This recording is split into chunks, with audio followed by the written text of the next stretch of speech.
Hi, everyone. In this video, I'm going to be talking about the levels of change that we can experience in contemplative development. This is a follow-up to my last presentation, which was about the types of change that we can experience in psychotherapy and how different types of psychotherapy address different types of change. So I'm going to share my screen with you here so we can just follow along once again through these different orders of change, or you could say orders of magnitude of personal reality that is created at various levels of the mind-body energy system and even levels of consciousness that are beyond the normative way that we understand the mind-body energy system. So in our last video, I'll just recap this briefly. We talked about first order constructs, which are really just the conscious thoughts, feelings, and behavior that we're aware of on a day-to-day basis. Maybe you're depressed, you have anxiety, you have low self-worth. That's all at the conscious level. We talked about therapies that just try to counteract those symptoms. And that's what those therapies try to do. And in the last video, I discussed how that was a limitation. I'm not going to focus on that this time. I'm just going to breeze through these.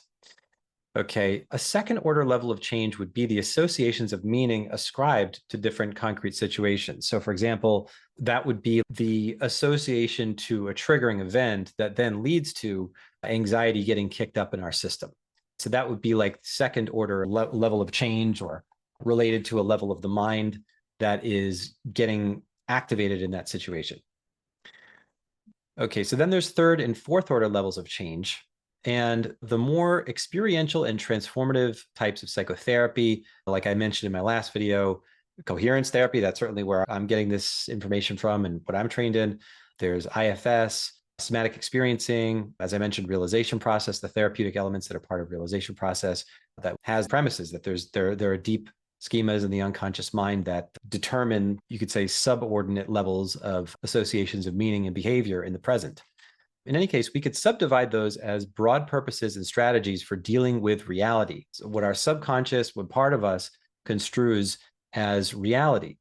And these reality-defining constructs, for example, at this fourth order, which are the nature of ourself, others, and the world, those exist within a primal dimension of the mind, right? Sometimes this is called our child mind or child parts, child mind. IFS describes this domain as various kinds of different parts with different functions. I just like to call it this primal part of the mind because it's this nonverbal, felt sense, often things that are in somatic memory, that it's like in the same way that you jump back when you step out into the road and there's a car coming towards you, your body itself, the domain of your felt sense, has a knowing about that car. You could say that it's in limbic memory. There's a lot of different ways to describe the kind of textural feeling of these kinds of knowings that are implicit and subverbal, right? But in any case, there was some part of you that knew to jump back from that car, even though that it's not something that you're thinking in that moment. You could call it instinct, but that really doesn't describe what it is. What it is, a kind of knowing that involves a model of what the car is and how that relates to you. It does involve some sort of model relative to the car and relative to yourself that is out of conscious awareness, but very specific, okay? And at this fourth order, that is the level. So now we're going to pivot to talking about contemplative traditions and contemplative practices and what types of change are available through contemplative practice and experiential meditation practices, and sometimes psychedelics, and sometimes different types of energy work and various other spiritualistic practices. So the fourth order, what we're talking about is fourth order involves the experience of a separate sense of self. That is the level at which a separate sense of self is still assumed. It's assumed to be fundamentally, objectively real. And so we could say that if you have change at the fifth order, that is where contemplative development starts to come into play, where it's like the very constitutive elements that gave rise to a separate sense of self start to get dissolved bit by bit. I'm deriving from a book called Depth-Oriented Brief Therapy, which was Bruce Ecker and Laurel Hulley's first book on coherence therapy. And I'm deriving this from pages 112 to 123 in that book. So if you want to read more about this, you can look at that text. And a lot of this is not something that's really taught in coherence therapy trainings or anything like that. So I just want everybody to know that I'm not teaching coherence therapy here. What I'm really doing is speculating on what these fifth and sixth order dimensions of our being are and what they correspond to in the spiritual literature. Because again, Bruce Ecker and Laurel Hulley really haven't written about this, because this gets out of the domain of therapy and coaching. And actually, I should have edited this title up here that says therapies and coaching modalities. That should just say lines of contemplative development that focus on each corresponding level. In any case, these domains, as I see them, are something like this. You could look at the aspect of our being that has to do with fifth order constructs. I believe that's what near-death experiencers are talking about when they are referring to some higher dimension of self, where they'll talk to their spirit guides during a near-death experience saying, why did I endure this trauma or that trauma? And they'll say, you chose to have a challenging life in this or that way. There was some part of you that felt the need to learn this, that, or the other. And that conversation happens in a much higher dimensional state that you could call it a form of superconsciousness, or you could call it your higher mind or higher self, or it happens at a level of our mind or being that's at a higher or deeper octave, depending on how you want to look at it, than our ordinary way of thinking and being. So you could say that the fifth order relates to us as an individuated unit of consciousness that if we were to go an order of magnitude deeper than that, it would just be, I think, this sort of undifferentiated ground of being. So let's just go through it. Fifth order, a domain of purposes that involve construing and experiencing oneself as a separate being. And so these fifth order purposes determine which specific fourth order attributes of a separate self are activated out of this vast background of possibilities of what kind of separate self we might be. The way that I would see that is it might be the domain of purposes that relate to what kinds of life lessons we're going to have, or traumas, you could say, that then get transmuted into life lessons of various sorts and acquisition of experiential knowledge that helps us evolve spiritually. And that's what I think it is. That's what makes sense to me, because then it's like this higher dimension of being that really is us. It's really our true nature and so forth, part of our true nature. You could say it's our soul that really has a different way of knowing and functioning than does our earthly personality. One author that I know of who has really broken down what I believe correspond to fifth and sixth orders of functioning, her name is Nancy Dannison. And she has a book called Backwards Beliefs that's about her near-death experience. And she talks about how there really are, and I'm using the word ontological here. I don't know if she uses that word, but I'm using the word ontological. There really are different ontological ways of knowing that are, you could say, our human mind-body energy system, our soul as an individuated unit of consciousness, and beyond that, a source dimension of consciousness that is undifferentiated. And we could say that sixth order is a view of reality in which no separate self is presumed or experienced at all, but it's a space or a field out of which purposes that involve construing separate selves emerge. I believe that is a source dimension of at least our type of consciousness that does not have any separate or differentiated sense of being to it. Maybe in some spiritual traditions, maybe that's God. I don't know. But so the point is that these are experiential, ontological points of view or ways of experiencing reality. You can experience yourself as an individuated sense of consciousness that you could say is equivalent to what we would call our higher self or our soul. There are deep afterlife experiencers, people who've had really deep awakening experiences or who've gone really far on the spiritual awakening continuum, who talk about experiencing as their default state a sense of oneness with that source dimension. You could say that within the trajectory of spiritual awakening, there is a pivot to going from a separate self kind of center of gravity to a center of gravity that really does not involve a construal of a separate self. Maybe sometimes that sense of a separate self emerges here and there when we're faced with illness, or when there's other kind of survival needs that crop up, where the mind-body system generates the separate sense of self again, just as a skillful means to focus on survival. And that's me speculating as to how this all seems to add up. So let's just go through this. So modalities that focus on these corresponding levels. So in contemplative development, what we're doing, and this varies based on the tradition, but we're tuning into an unshakable, unmovable ground of our being that pre-exists our human personal volition. It pre-exists our imagination. It pre-exists archetypes. It pre-exists all of that. And in that process, we start to become intuitively and or intellectually aware of purposes that relate to our specific life lessons in this present lifetime. And that is, when I say intuitive, a lot of people have an intuitive and perhaps not fully intellectual understanding of what they might need to do in a present lifetime. And I've made other videos on this, and I'm going to do more about this in terms of understanding and tuning into what I call our higher self. Really, our higher self is, in the most pragmatic terms possible, what feels right to you through and through, moment to moment. If you were to really master and super, super refine that ability, then you would have a black belt in experiencing your higher self. That's really it. It's really tuning into what feels right to you and finding the resources or the resourcefulness to move forward with that, and to embody that, and to make your whole life about that.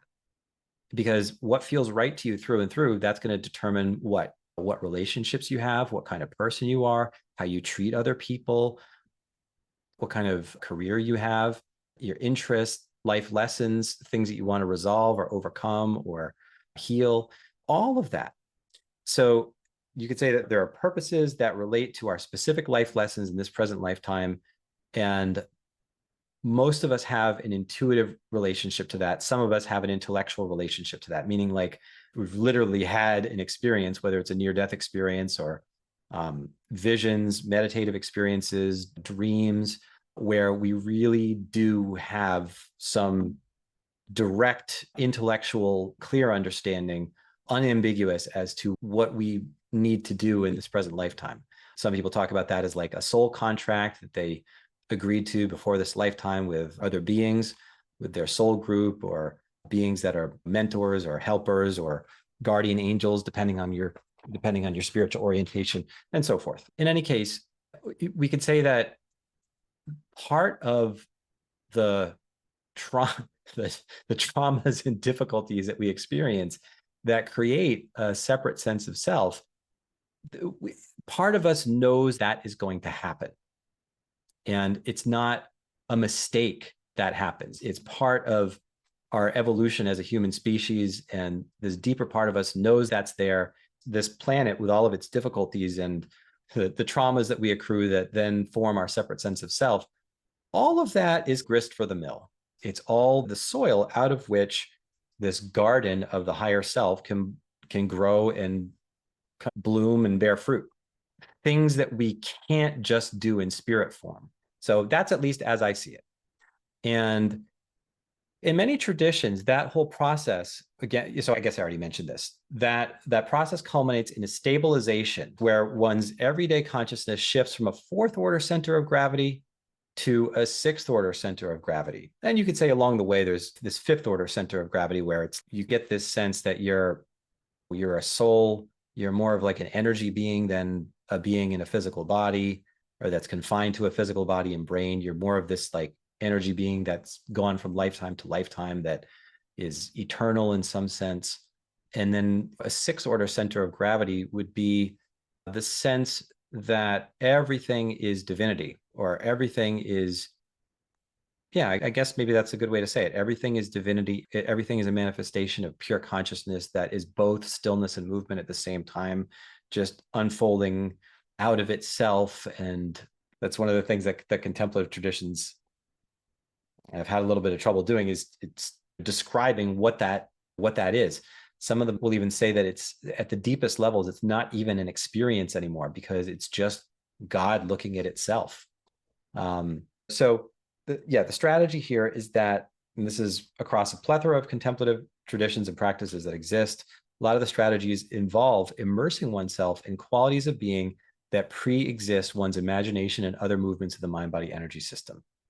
I'm going to do another video on this at some point that talks about koshas or subtle bodies and how these relate to these different levels of change and how those relate to different levels of our mind or being.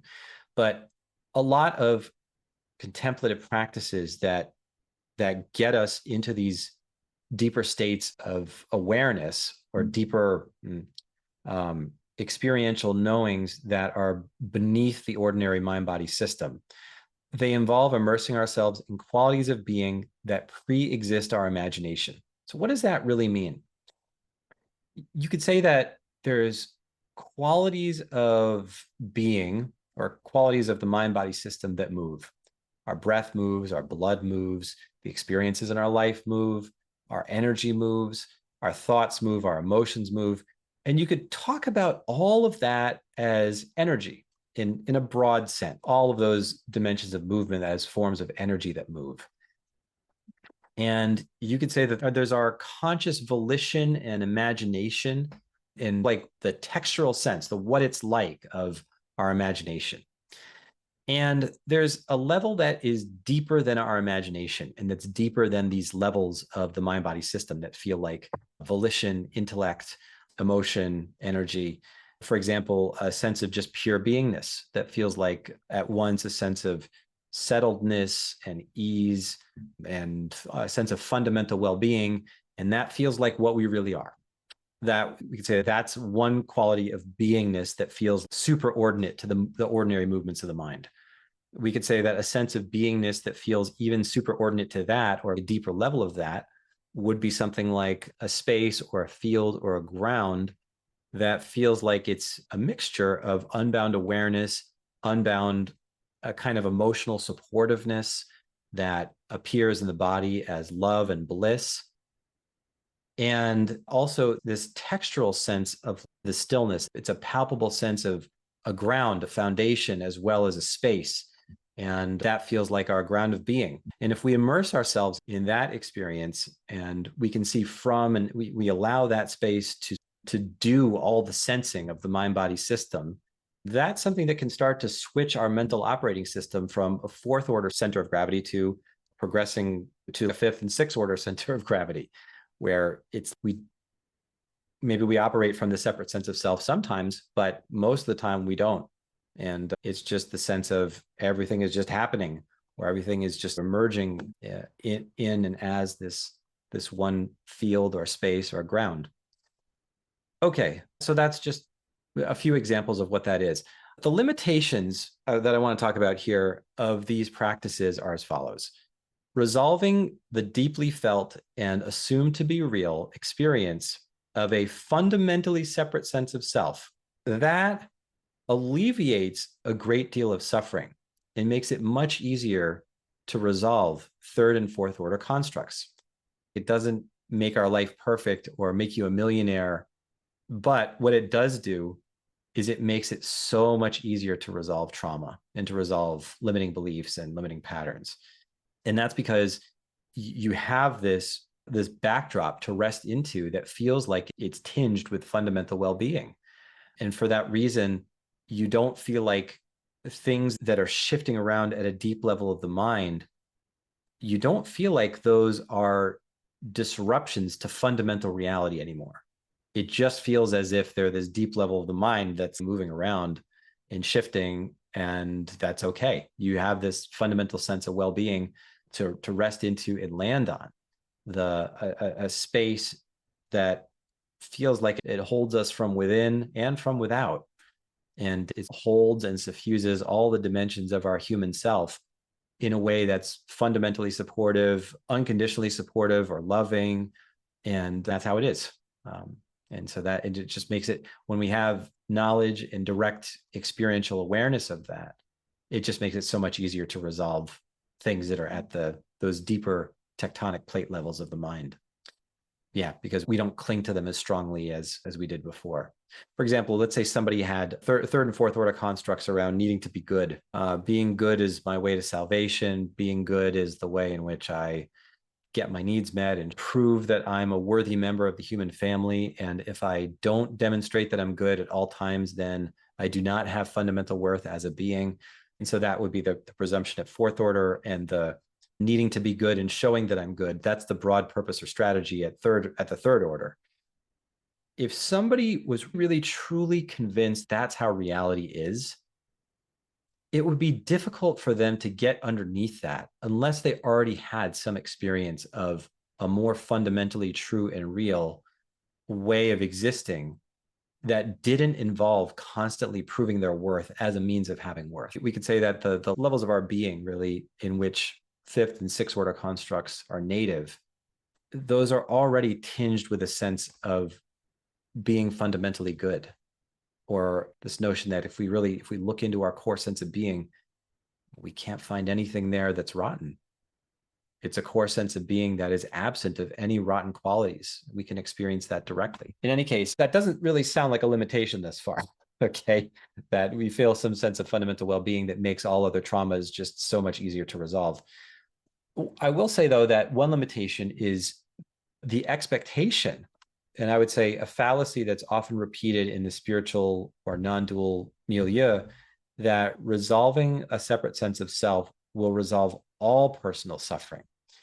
And that's not really accurate, because you might still have various different beliefs, third or fourth order constructs that are there, that are still aspects of suffering in your life. It's just that they don't feel as personal or as sticky anymore, and they're just much easier to resolve. But until a person looks at them, they're still going to be there. Carl Jung said, until you make the unconscious conscious, it will direct your life and you will call it fate. So that still applies even for people that are on the awakening continuum. You can still have a subconscious mind with subconscious constructs that exist at third and fourth orders, running right alongside your superconscious mind, which is more of a fifth order type of thing. So again, the limitations, there really aren't many. I would say that the limitations are that we can start to have beliefs that maybe we're perfect, or we don't have any triggers or traumas anymore, or that because we've gotten to some spiritual state of fundamental well-being, that it's going to resolve all personal suffering. And it might feel that way. It might feel that way for a little while. And then as all of these sort of subtle qualities of being that are at a deeper level than the ordinary movements of the mind-body system, as our ordinary everyday awareness integrates with those, and as all of that integrates with the mind-body system as such, there's triggers and things, or old traumas from the past or from past lives, all of that starts to come to the surface. And there are still things that we might not know are there that get churned up and out, where the fundamental energy of those suffering patterns gets churned up and transmuted. And again, it's just much easier to do that once you have some sense of fundamental well-being, whether you can access it at will or whether it's just there in the background. If you have that, then it just makes all the trauma so much easier to work with. I hope this has been informative, and I hope this has put in context, once again, more of the relationship between different types of therapy and what they do, therapies that get at those deep level constructs, like third and fourth order constructs, and also lines of contemplative and spiritual development that get at these fifth and sixth order constructs, and that can help us shift our center of existential gravity from more of a separate self, fourth order experience of life and being, to a fifth or sixth order experience of life and being. So, all right, everybody, thanks again, and I hope this was useful to you.